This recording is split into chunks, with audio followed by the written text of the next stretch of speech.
요즘 우울하세요? 아, 눈물이 그치지 않는다고요. 자, 치료해 봅시다. 그리고 망치 가지고 그걸 미국 전역에서 했대요. 노벨 생리의학상을 타셨다는 거예요.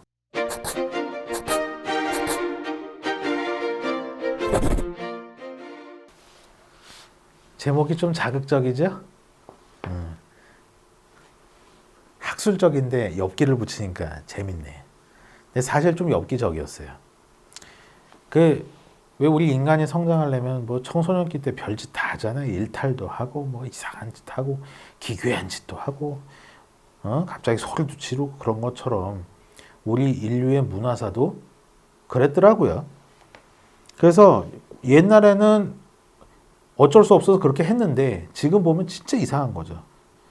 사실 우리는 지금 굉장히 현대적이고 최첨단 테크놀로지를 누리고 살고 뭐 이런 것처럼 생각을 하지만 아마 200년 후에 우리를 보면 2225년에 물론 지구가 남아있을 때 얘기지만 2225년에 우리의 후예가 지금의 우리 모습을 보면 어우 저러고 어떻게 살았지? 그럴 가능성도 있어요. 자, 그럼 도대체 저희 신경계 인류 문화사에서 우리 신경계를 알기 위한 어떤 기괴한 여정이 있었는지 한번 알아보죠. 두개골을 뚫었답니다. 네. 살아있는 사람의 두개골을 뚫은 거예요. 이거 죽은 사람 아니에요.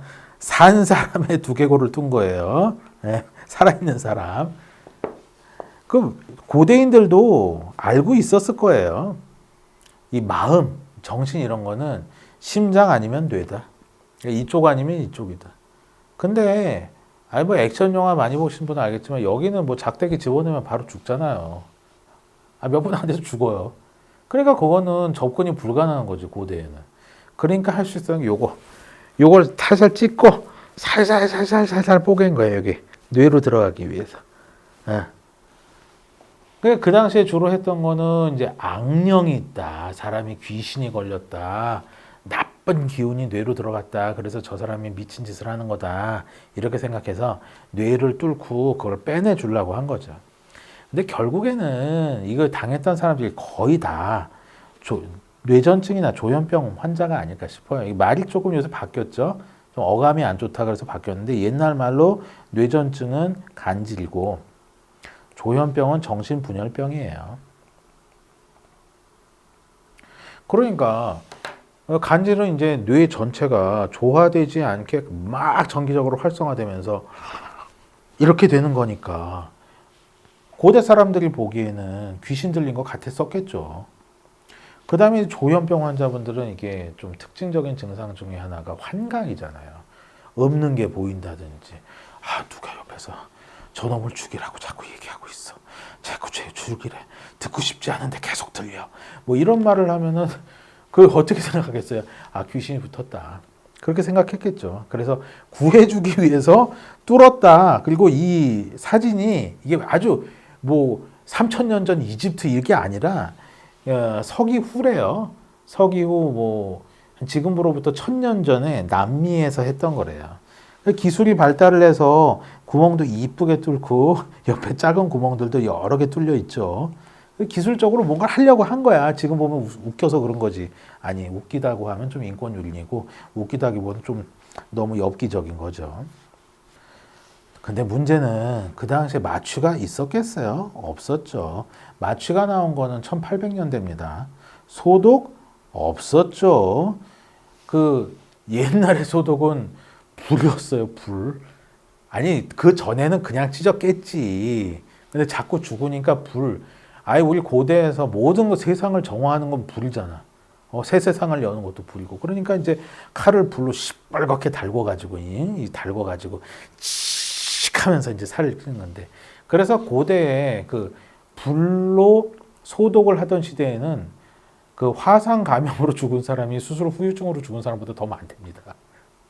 그거 자체가 그렇게 위험했다는 거예요. 없었어요. 현대적으로 물로 닦는 소독이 나온 게 300년 안 돼요. 근데 이제 사람이 워낙 건강한 사람도 있다 보니까 일정 기간 생존한 사람도 있더라. 그거 어떻게 알게 됐냐. 여기 이 뼈에 보면 뼈가 뿌개지기만 한 게 아니라 거기서 뼈가 살짝 자라나온 사람들이 있었대요. 이게 되게 많대요. 그러니까 전 세계적으로 많아, 이 짓을 한 게. 근데 이 두개골이 이렇게 부서진 곳이 아무른 자국들이 있더라. 그걸로 봐서는 살아 있어야 아물 거 아니에요. 그래서 아하, 두개골이 저렇게 잘리고도 일정 기간 생존했겠구나. 그리고 우리 후세 사람들이 추측을 하는 거죠. 하여튼 인간의 생명력은 무진장 즐겨요. 하여튼 현대는 말도 안 되는 얘기죠. 절대 안 되지. 이거 말도 안 되는 얘기인데 어쨌든 과거에는 우리가 몰랐기 때문에 했다. 근데 지금 우리가 하는 행위도 몇백 년 뒤엔 그렇게 보일 수 있다. 자, 뭐 두개골만 닦겠어요. 말이 좀 저렴해서 줘요. 두개골만 열은 게 아니겠죠. 막 기도하고 막 무슨 이상한 엉엉엉엉 그러면서 노래하고 동물의 피 뿌리고 뭐 했겠죠. 그 영화 곡성에 보면 잘 나오죠. 굿하는 거. 그런 식으로 했을 거예요. 그러면서 이제 악령이 나가기를 기원했던 거죠. 뭐 고대인들도 장난으로 하지는 않았을 겁니다. 굉장히 엄숙하게 그러기를 바라면서 했을 거예요. 식인이라는 거 있잖아요. 식인. 이게 원래는 배고파서 한 게 아니었대요. 그 파푸안 뉴기니 같은 곳에서는 식인을 할 때 고인의 뇌를 먹었대요. 근데 이게 고인을 이제 뭐 욕보이거나 그러려고 한 게 아니라 사람의 모든 지혜나 경험이 뇌에 있다는 거 그 사람들도 알았대요. 그래서 훌륭한 부친이 돌아가시면 앞으로 그 부족을 이끌 사람들이 나눠서 그분의 뇌를 먹는 거죠, 조금씩. 그런 신성한 의식이었다고 하더라고요. 엽기적이고 좀 그런데 그랬대요. 뭐 그로 인해서 쿠루라는 병이 돌아다니기도 했지만 어쨌든 막 배고파서 카니발리즘, 뭐 무식하고 뭐 그런 게 아니었더라. 그 나름 종교적인 의미가 있었다고 하더라고요. 그걸 옹호하는 건 아니에요. 또 듣고 이상한 얘기 하시면 안 돼요. 자, 이제 1800년대로 넘어와 볼까요? 이 프랑스에 폴 브로카 박사라는 분이 계셨대요. 훌륭하신 분이에요. 훌륭하게 생겼죠? 네. 뭐가 진지해 보여요. 네, 저도 그런 사람이 되고 싶었어요. 그래서 이분이 어떻게 우연치 않게 말을 제대로 못하는 사람이 죽어서 와서 부검을 한 케이스가 몇 케이스 연속으로 있었나 봐요. 그랬더니 그런 사람들마다 여기 전두엽의 요쪽 여기가 망가져 있더라. 그래서 당연히 유추가 되는 거죠. 저기가 망가지면 말을 못하는 게 아닐까. 실제로 그 기능이 사실임이 밝혀져 있고 이 발견하신 이 업적을 기려서 여기를 브로카 영역이라고 해요. 그리고 브로카 영역이 발견되면서 이제 뇌의 각 부분이 어떤 역할을 하는지에 대해서 비슷한 방식으로 많이 연구를 하기 시작했죠. 뭐 참고로 말씀드리면 요쪽 영역은 사물을 이해하는, 사물이건 언어건 이해하는 영역이고 여기 띠처럼 되어 있는 데는 우리 몸을 직접 움직이는 영역입니다. 그리고 이 브로카 영역은 정확하게 얘기하면은 소리를 만드는 곳은 아니에요. 이거는 문법에 관련된 곳이에요. 우리 말은 순서가 있잖아요. 오늘은 날씨가 맑아서 간만에 기분이 좋아졌다. 그래서 나는 오늘 어떤 공원에 가서 걸었는데 거기서 또 뭐 좋은 게 뭐가 있었다. 뭐 이런 식으로 말을 할 때 주어, 목적어, 서술어 뭐 이런 것들이 순서대로 가야 되잖아요. 그 순서를 결정하는 곳이 바로 브로카 영역입니다. 네. 하여튼 의학자로서는 굉장히 재밌어하고 중요한 영역이고 또 치매 때 망가져서 유명한 영역이기도 하고 그래요. 근데 이분이 이게 사람이라는 게 한번 돌면 좀 이상해지잖아요. 이분한테 돌았다고 하는 표현 좀 그런데 이 발견이 너무 신기한 거예요. 사실 위대한 발견이기도 하고 더 뭔가를 발견하고 싶은 거예요. 그래서 이렇게 좀 비슷한 환자들이 계속 좀 왔으면 좋겠다. 그래서 계속 그걸 부검을 좀 해봤으면 좋겠다. 이런 염원을 좀 가지고 계셨다고 해요. 네, 집념이 좀 무섭죠. 자, 여기 끔찍한 그림이 하나 나와요. 이거는 1800년대 중반, 정확하게는 1848년에 철도 노동자였던 피니어스 게이지라는 양반이 사고로 이 쇠 말뚝이 날라온 거예요. 쇠 말뚝이 날라와서 여기 지금 두개골 보이죠? 여기서부터 여기까지 이렇게 푹 하고 박힌 거예요. 참 이것도 되게 힘들어요. 이거 로또 확률보다도 어려워요. 이렇게 박히면서 이 주요 구조물들은 건들질 않은 거예요. 뇌관이 걸렸으면 죽었겠죠, 바로. 그 다음에 이제 뇌혈관 중요한 게 여기에 걸려서 터졌으면 머리에 피가 차서 또 죽었겠죠. 근데 다 피하고 전두엽만 망가진 거예요. 전두엽만. 전두엽이 어디냐 하면 바로 앞에 여기가 전두엽이에요. 여기만 망가진 거예요. 정말 인류 역사상 보기 드문 행운의 소유자인데, 근데 이제 처음에는 사람이 이제 말도 하더래요. 뭐 기억도 하고 사람도 알아보고. 그래서 이야, 저렇게 다쳤는데도 괜찮네. 거기다 몸이 얼마튼데 딱 보시면 튼튼하게 생겼죠. 원래 턱이 이렇게 딱딱딱 이렇게 된 사람들이 되게 체력이 좋아요. 여하간에 이런 상처를 입고 그 당시도 역시 소독은 별로 그렇게 뭐 없었어요. 마취도 그냥 그렇고. 여하간에 이걸 뽑고선 살았어요. 근데 성격이 변했대요. 원래 이분이 되게 친절하고 정중하고 예의 바르고 그런 사람이었는데 완전히 무례하고 쌍욕하고 그냥 열받으면 아무렇게나 행동하고 이런 사람으로 변했답니다. 그래서 우린 또 알게 된 거죠. 아, 뇌 앞쪽에 있는 전두엽이 감정 조절이나 사회성을 지배하는구나. 그렇게 우리는 이제 사고, 전쟁 뭐 이런 것을 통해서 하나씩 배워왔어요.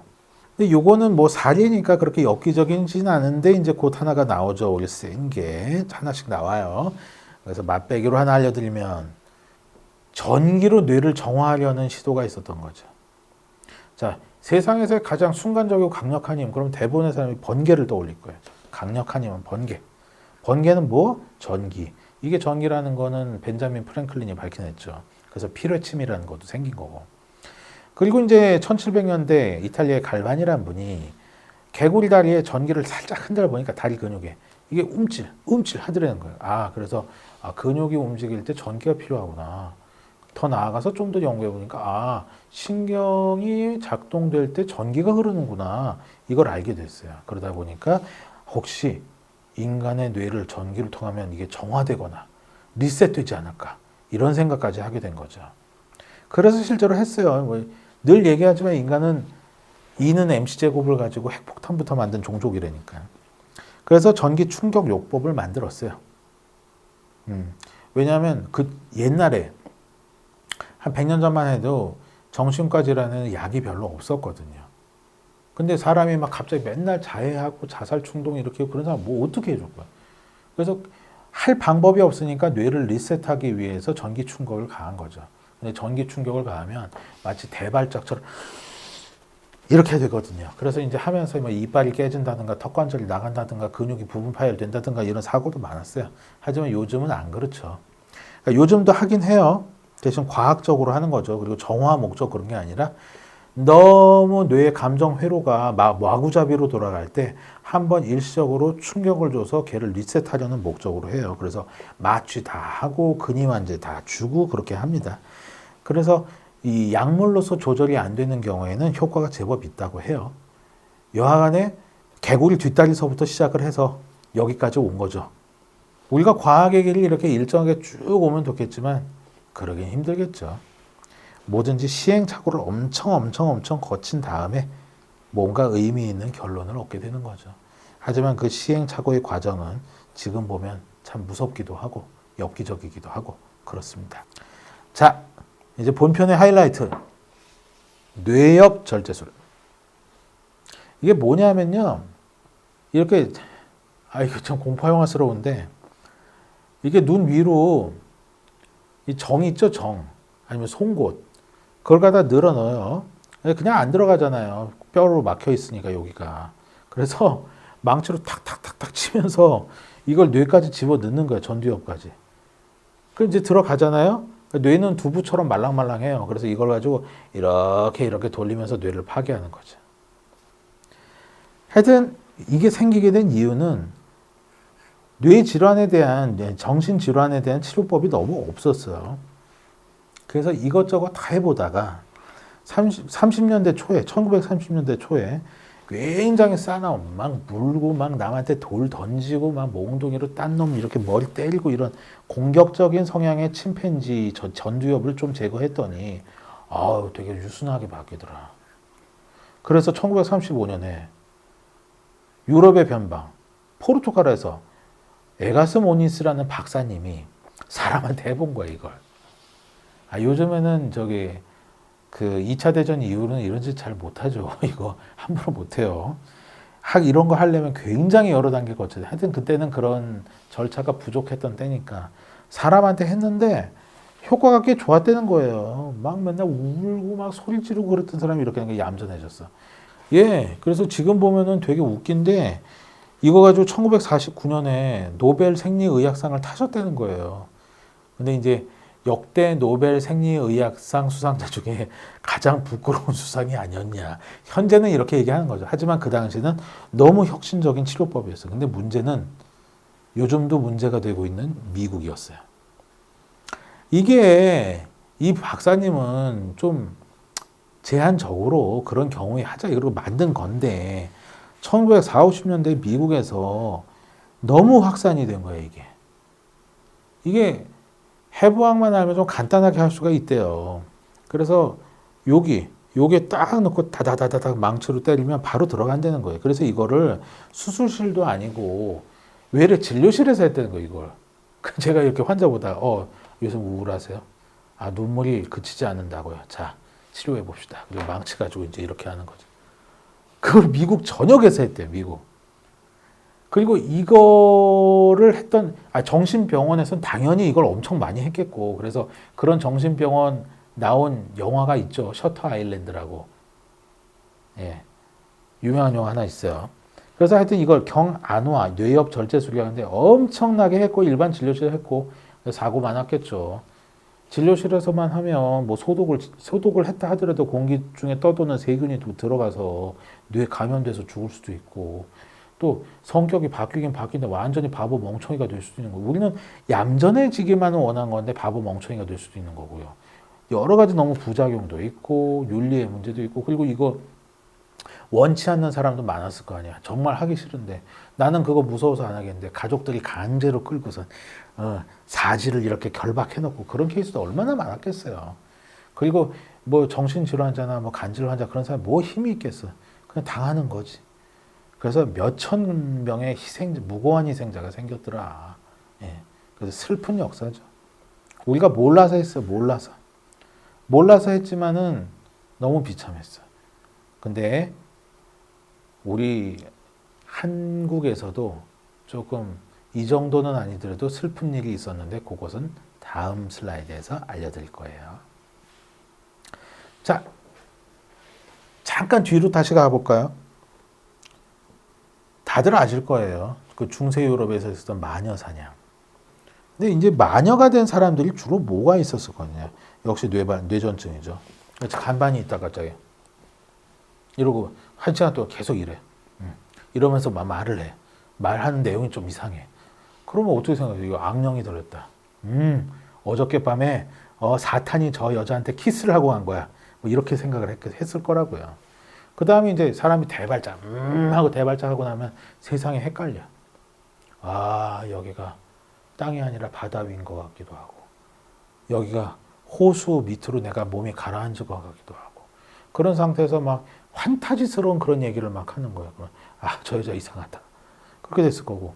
그리고 이거 좀 희귀병인데, 요즘 있긴 있어요. 무도병이라고.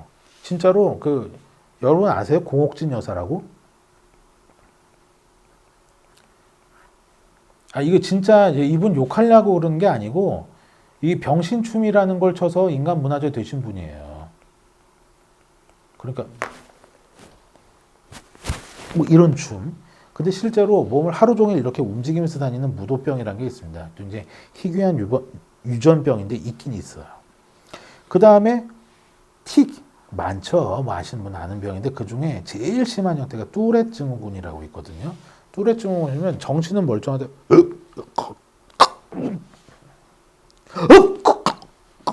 계속 이래요. 솔직히 만화과나 영화관 옆에 이런 뚜렛 증후군 환자분 앉으면 정말 심란해. 계속 이런다니까. 그러니까 고대에는 이런 거 몰랐어요. 우리는 알죠, 지금은. 틱이다. 저거는 뭐 시상이랑 대뇌피질의 연결고리가 너무 좀 이상하다. 뭐 다 아는데 그때 몰랐어요. 이건 악령이다. 근데 이제 그래도 이 시기는 두개골을 뚫던 시대는 좀 지나갔어요. 하지만 우리 무지했던 인류는 악령이다. 마녀다. 화형이다. 불로 정화시키자. 아니면 물에 빠뜨려서 죽이자. 엄청 많이 죽였죠. 그래서 중세 유럽에서 마녀로 죽은 과부가 몇십만 명일 거라고 추산을 하잖아요. 슬픈 역사죠. 그래서 과학은 반드시 미신을 이겨야만 합니다. 제가 응용과학을 하는 사람이라서 이게 아니라 우리가 정확한 사실 그런 거 알지도 못하면서 선입견에 미쳐서 뭘 하면은 굉장히 여러 가지 엽기적이고 슬프고 비참한 어떤 말도 안 되는 행동을 하게 돼요. 근데 지금은 그럼 우리 뭐 테크놀로지의 세대니까 4차 산업혁명이고 그러면 지금은 진짜 지식이 근거 없는 선입견을 확실하게 이기고 있느냐? 아닐걸요? 아닐 거예요. 여러분 그런 얘기 들어보신 적 있죠?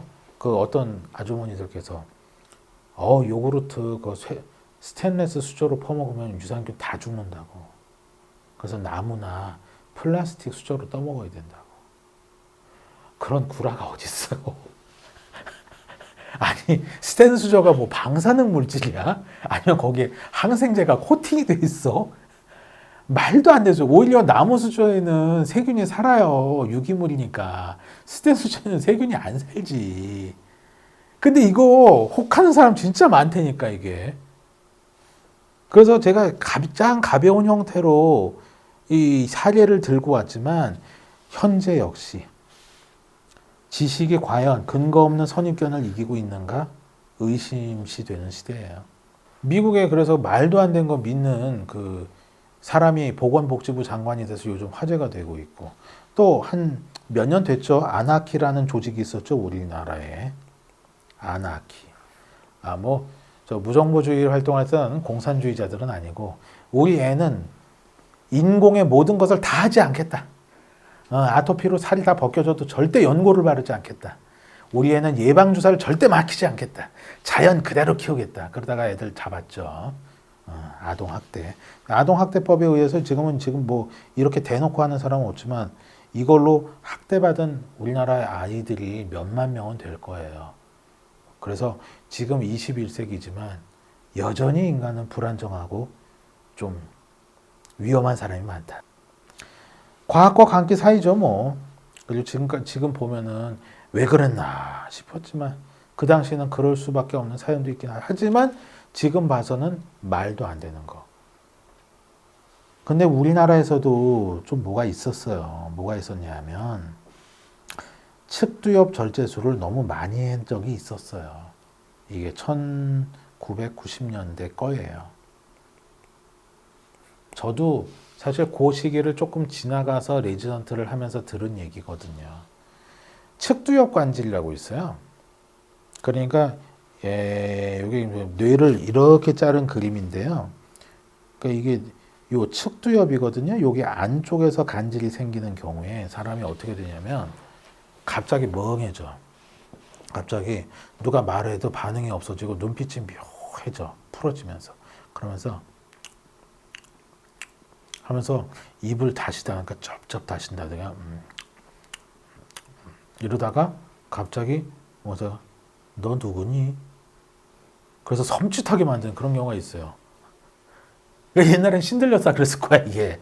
접신했다? 뭐 그랬을 거야. 그냥 아니에요.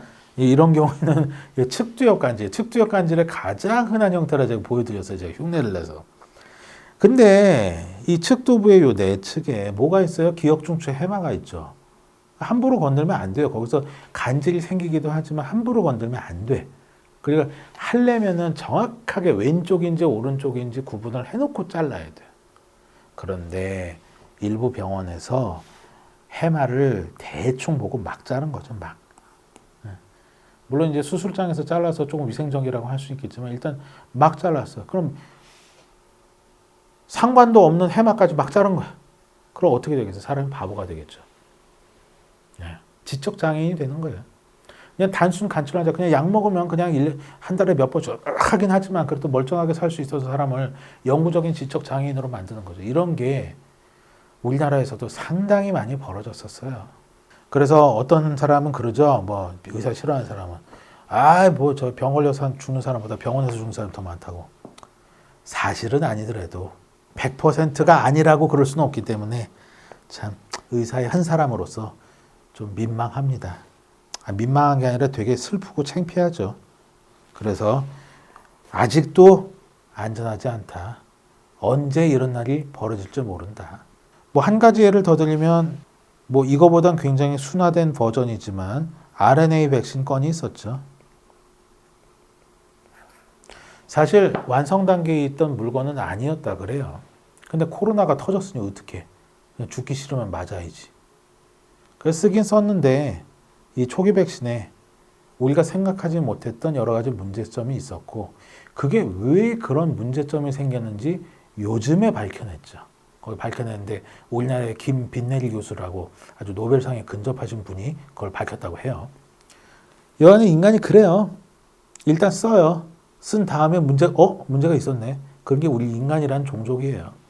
그렇기 때문에 우리는 항상 그 무엇보다도 인간성을, 이거는 사실 환자분이나 어떤 일반인들보다는 저희 의사들 얘기인데, 인간성을 상실하면 큰일 나는 거죠. 인간성을 상실하면 이제 그 의료가 아니라 이제 괴기 영화가 되는 거고, 아우슈비츠가 되고 그런 거예요. 네. 그리고 아까 뭐 왜 뇌랑 컴퓨터랑 연결한다 그랬죠? 실제로 그것과 연결해서 기억 조작술을 연구하시는 분들도 계세요.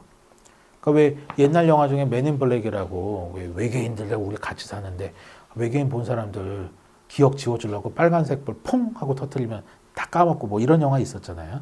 근데 실제 그런 걸 연구를 하고 있어요. 옵토제네틱스라는 학문인데 연구를 하고 있어요. 근데 이게 심각한 트라우마로 평생 슬픔에 젖어 사는 사람들한테는 도움이 될 수는 있겠지만 이거 잘못 사용하면 사람 바보로 만들든지 자기 생각 없이 어디에 맹종하는 사람으로 만들든지 이런 것도 가능한 거예요.